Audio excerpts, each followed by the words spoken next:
여러분 안녕하십니까? 한 주간의 알찬 소식들만 모아 전해드리는 포커스잇입니다. 날이 슬슬 풀리면서 겨우내 하지 못했던 일들 계획하시는 분들 많으시죠?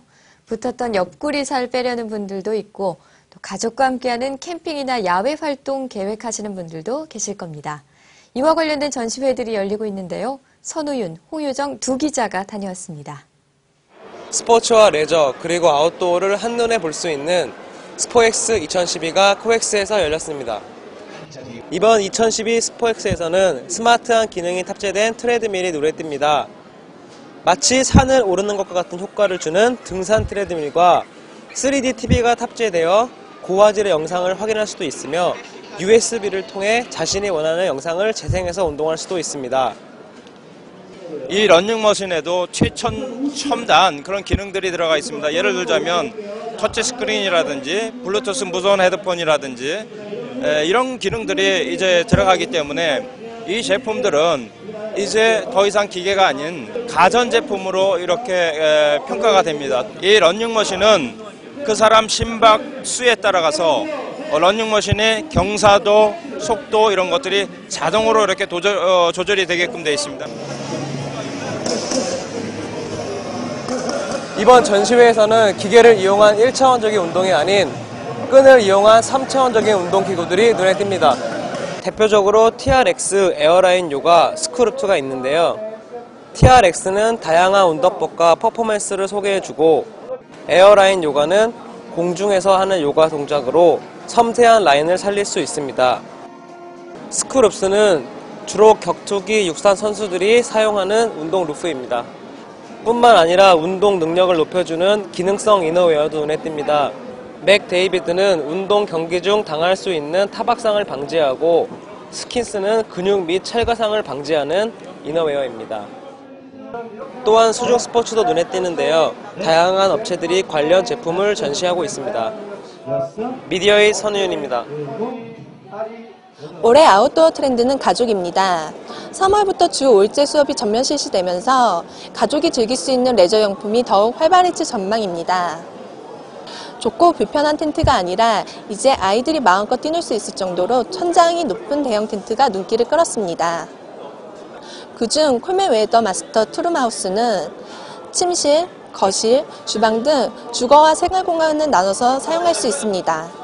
이제 한국 시장이 딴 나라에 비해서 특히나 사계절 캠핑을 즐기는 나라거든요.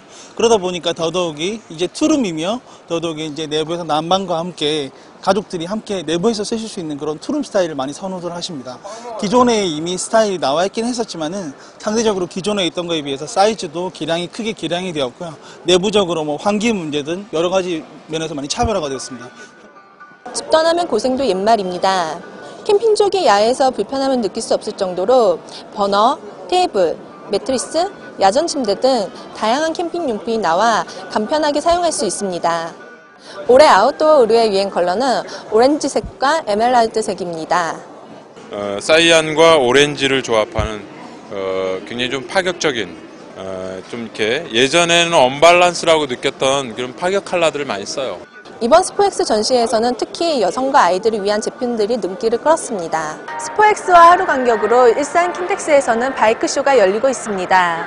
자전거와 자전거 관련 액세서리를 모두 한 곳에서 만나볼 수 있습니다. 이번 전시에서는 올해 자전거 트렌드를 볼 수 있는데요. 우선 눈에 띄는 것은 하이브리드 자전거입니다. 자전거 쪽에서 하이브리드 자전거라고 얘기하는 거는 MTB 자전거랑 도로용 자전거의 장점만을 혼합해서 일상생활에서 타기 쉽게 만든 자전거거든요. 하이브리드 자전거는 계속 강세에 있고요. 오히려 MTB나 뭐 미니벨로 그런 시장이 조금 더 줄어들고 있고요. 이번 전시에서는 자이언트, 알통 같은 업체들이 다양한 하이브리드 자전거를 선보였습니다. 지난해부터 자동차 제조사들이 만든 브랜드 자전거가 눈에 띄는데요. 페라리, 미니, 쉐보레, 사브 등 여러 브랜드의 제품들이 보입니다. 각 자동차 회사의 기술력과 디자인이 반영돼 있어 관람객의 관심을 모았습니다. 이 밖에도 블루투스를 활용한 GPS 심박계, 손목시계를 활용한 심박계 측정기도 눈에 띕니다. 행사장 한켠에서는 전시 제품을 직접 시승할 수 있는 데모바이크 행사도 진행 중입니다. 미디어잇 홍여정입니다. 스마트폰 애플리케이션, 자고 나면 수많은 앱들이 쏟아지는데 이 모든 것들을 일일이 설치해 볼 수도 없고 정말 유용한 것이 무엇인지 찾기도 힘든데요. 하지만 걱정 마세요. IT 블로거 최재영 씨가 콕콕 집어 알려드립니다. 여러분의 스마트폰에는 어떤 앱들이 깔려있나요? 값비싼 스마트폰을 가지고 있으면서 스마트하게 사용하지 못하는 분들이 많은데요. 제가 소개하는 앱들만 설치해도 스마트폰을 더 유용하고 재밌게 사용할 수 있을 겁니다.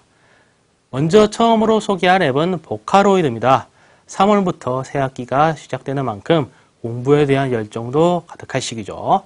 보카로이드는 바로 영어 단어를 외우기에 아주 유용한 앱입니다. 단어장에서 카드형 암기 학습에 들어가 학습을 시작하면 영어 단어 아래의 뜻이 깜빡이면서 나타납니다. 짜투리 시간에 스마트폰으로 영어 단어를 공부하면 금방 토익 고득점도 가능하겠죠. 물론 안드로이드 전용입니다. 다음으로 소개할 앱은 스마트 월렛입니다. 요즘은 각종 멤버십 카드가 많아서 지갑도 통통해지고 실제 매장에서 카드 찾느라 뒤적거리기도 하는데요. 스마트 월렛 앱을 이용하면 이런 어려움은 단번에 해결됩니다. 여러 제휴사의 멤버십 카드를 바코드 형태로 다운로드 받을 수 있기 때문입니다. 제휴카드 목록에서 주민등록번호를 입력하고 멤버십 카드 번호와 바코드를 이미지 형태로 받아서 사용하면 됩니다. 바코드를 캡처해 두면 스마트 월렛을 구동하지 않고도 갤러리에서 바코드를 열어볼 수 있습니다. 안드로이드 폰의 경우 배경화면에 액자 위젯을 띄워두면 편리합니다. 각종 멤버십 카드로 두꺼워진 지갑 스마트 월렛으로 가볍게 만들어보세요. 마지막으로 소개할 앱은 펄스입니다. 내가 원하는 뉴스 기사, 팟캐스트, 블로그 컨텐츠를 온라인에서 선별적으로 구독할 때 RSS 구독기를 많이 사용하는데요. 펄스는 바로 스마트폰에서 사용할 수 있는 RSS 구독기입니다. 펄스는 모자이크 타일 형태로 된 직관적인 디자인이 특징입니다. 디자인만 보면 왠지 유료 앱 같은 느낌이지만 무료입니다.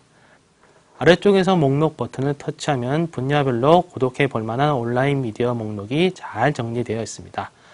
소셜에 보면 구글 리더를 통해서 구글 리더로 구독하던 RSS 정보를 그대로 받아옵니다. 블로그의 경우 상단 검색을 통해서 빠르게 구독할 수 있습니다. 지금까지 스마트폰을 스마트하게 활용할 수 있는 앱을 소개해 드렸는데요. 하루에도 수많은 앱들이 올라오고 있습니다. 이것만은 꼭 받으셔서 잘 사용하시길 바랍니다. 전 다음 시간에 또 새로운 앱들을 가지고 찾아뵙겠습니다. 이 밖에 이번 주엔 또 어떤 일들이 있었을까요? 간추린 뉴스입니다. 디스플레이 시장이 LCD에서 OLED로 빠르게 재편되고 있습니다. 한국디스플레이산업협회에 따르면 지난해 세계 LCD 생산 규모는 줄어든 반면 OLED 시장은 2.4배 성장했으며 올해도 2.5배 성장할 것이라고 밝혔습니다. 그동안 논란이 많았던 한미 FTA가 오는 3월 15일 0시에 발효됩니다. 지난 21일 외교통상부는 협정 이행 점검 협의가 모두 끝났다고 발표했습니다. 미국과 관세가 철폐되면서 무역 강국으로 나아갈지 지켜봐야겠습니다. SK텔레콤이 오는 3월부터 대리점에서 일정 가격 이상으로 휴대폰을 판매할 수 없도록 하는 휴대폰 가격 상한제와 중고전화를 반납할 때 제값을 주도록 하는 등의 대리점 혁신 방안을 내놨습니다. 대형 손해보험사들이 이달 안에 자동차 보험료를 평균 2.3% 내리는 방안을 발표하고 오는 4월부터 적용할 것으로 보입니다. 하지만 2000cc 이상과 수입 차량은 제외된다고 합니다.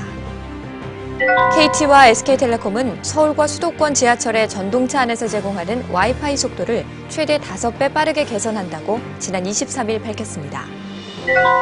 오픈마켓을 보면 배너나 팝업 형식으로 제공하는 할인 쿠폰이 많은데요. 공정위에 따르면 대부분 중소생명보험사나 통신업체 등의 개인정보 수집 수단으로 악용된다며 소비자 피해주의보를 내렸습니다. 교통안전공단은 시중에 유통되고 있는 자동차용 연료절감기 27종을 분석한 결과 연료절감 효과가 거의 없는 것으로 드러났다고 밝혔습니다. 바르지 않고 먹는 화장품 시장이 후끈 달아오르고 있습니다. 기존 화장품 업체는 물론 CJ제일제당 등 식품업체와 유한양행을 비롯한 제약업체까지 뛰어들면서 시장 선점을 위한 업계 경쟁은 한층 더 치열해지고 있습니다.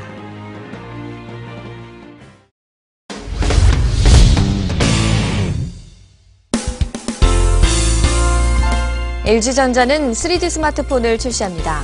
9.6mm 두께의 148g으로 세계에서 가장 얇고 가벼운 것이 특징입니다. 1.2GHz 듀얼코어 프로세서에 안드로이드 2.3 진저브레드를 적용했습니다. 4.3인치 화면에 2D 영상을 3D로 변환하는 3D 컨버터 기능을 지원합니다. SK텔레콤 전용으로 오는 3월 초 판매 예정입니다. 한국 HP는 프리미엄 울트라북을 출시했습니다. 이 제품은 업계 최초로 강화 유리를 채택하고 차별화된 디자인을 적용했습니다. 전체 크기는 13.3인치 노트북과 비슷하지만 화면 크기는 14인치입니다. 20mm 두께의 무게는 1.8kg 이하입니다. 배터리 성능은 9.5시간이고 판매 가격은 199만 원입니다. 샌디스크는 성능을 높인 SSD를 출시했습니다. 이 제품은 기존 하드디스크 드라이브보다 10배 빠른 속도로 16초 만에 부팅할 수 있으며 프로그램을 실행하기 위한 대기 시간도 줄였습니다. 120GB와 240GB로 출시되며 가격은 각각 36만 원, 64만 원입니다. 480GB 모델은 올 후반기 출시 예정이며 가격은 145만 원입니다. 이번 주에는 떠나는 사람이 많았습니다. 4D 테마파크로 화제를 모았던 최은석 씨 사망 소식은 많은 사람들을 안타깝게 했습니다. 한편 최시중 방송통신위원장의 퇴장, 강용석 의원의 사퇴도 있었는데요. 이분들은 글쎄요, 개그 콘서트를 보는 것 같았습니다. 다음 주에는 스페인 바르셀로나에서 세계 최대 규모 이동통신 산업 전시회 MWC가 열리는데요. 현장의 취재 기자를 통해 알려드리겠습니다. 오늘은 여기까지입니다. 여러분 고맙습니다.